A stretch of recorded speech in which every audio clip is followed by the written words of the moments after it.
And on this Wednesday, July 2nd, 2025 edition of Newsmakers, funeral arrangements are set for televangelist Jimmy Swaggart. He died this week at his Louisiana home at the age of 90. There will be a public viewing at the Family Worship Center in Baton Rouge 1 week from Saturday. That was his home church.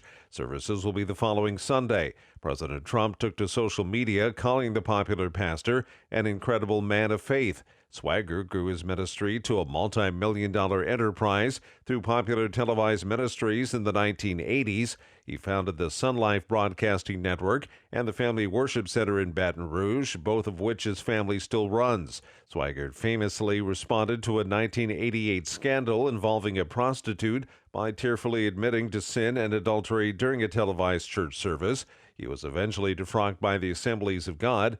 Swaggart, a cousin of the late rocker Jerry Lee Lewis, had gone into cardiac arrest at his Baton Rouge home 2 weeks ago.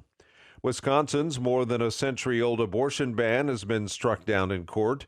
Donna Warder reports. A Wisconsin abortion ban that's been on the books for 176 years has been struck down by the state Supreme Court, with the court ruling 4-3 that a newer state law that criminalizes abortions only after a fetus can survive outside the womb supersedes the old law. State lawmakers adopted the old ban in 1849, making it a felony when anyone other than the mother, quote, intentionally destroys the life of an unborn child, end quote. The law was in effect until the U.S. Supreme Court passed Roe v. Wade in 1973, but conservative Wisconsin legislators argued that the nullifying of Roe v. Wade in 2022 reactivated the old state abortion ban. The state attorney general, a Democrat, filed a lawsuit, and on Wednesday, the Wisconsin Supreme Court's liberal majority struck down the 176-year-old abortion ban. I'm Donna Warder.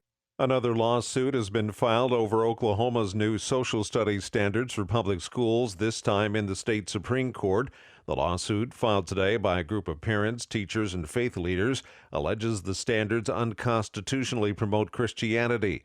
The plaintiffs are represented by Americans United for Separation of Church and State and the Oklahoma Appleseed Center for Law and Justice. State School Superintendent Ryan Walters says the lawsuit is yet another reminder of the harm that has been done to this country by what he calls woke political activists. A lawsuit that alleged the state school board failed to follow proper procedures in approving the standards was dismissed last month by a judge in Oklahoma County District Court. The childhood home of Pope Leo XIV has been sold to the town. The sale of the tiny post-war home in Dalton, Illinois, was approved by the village board yesterday for an undisclosed price, although the owner said it was less than he thought he'd get. The town is hoping the site, which has already attracted pilgrims, will provide an economic boost to a region that's been struggling for decades. And that's Newsmakers for this Wednesday, July 2nd, 2025 edition. I'm Keith Black.